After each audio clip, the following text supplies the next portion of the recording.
What a pleasure to be back home in Vancouver after great visits in both Calgary and Victoria over the past couple of days. I just wrapped up a productive discussion with local representatives, frontline workers and stakeholders on an issue that's been generating a significant amount of concern lately right across the country. Talking, of course, about the opioid crisis here in Canada, which is nothing short of an absolute tragedy, especially here in BC.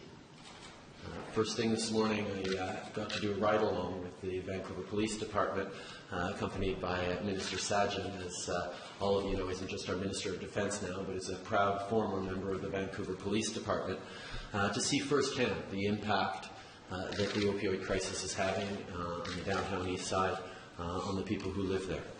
The impacts have been devastating. Families ripped apart, communities forever altered, loved ones lost too soon. We've been meeting with and listening to Canadians across the country for many months on this, including recent Big City Mayor's task force. And we've taken real, concrete action to tackle this issue head-on. A few weeks ago, the Government of Canada announced an additional $65 million over 5 years to help implement the government's opioid action plan. We also announced an additional $10 million in urgent support for response efforts here in British Columbia, where we know that opioid use has skyrocketed.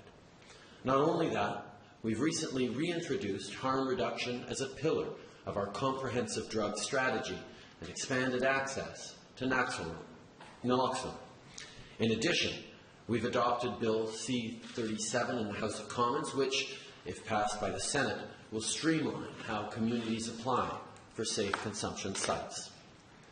We know that Canada is not alone in facing this deadly threat. When I was in Washington a few weeks back, President Trump and I announced that Canada and the U.S. will work together to stem the flow of illegal opioids across our borders. We, of course, have much more work to do.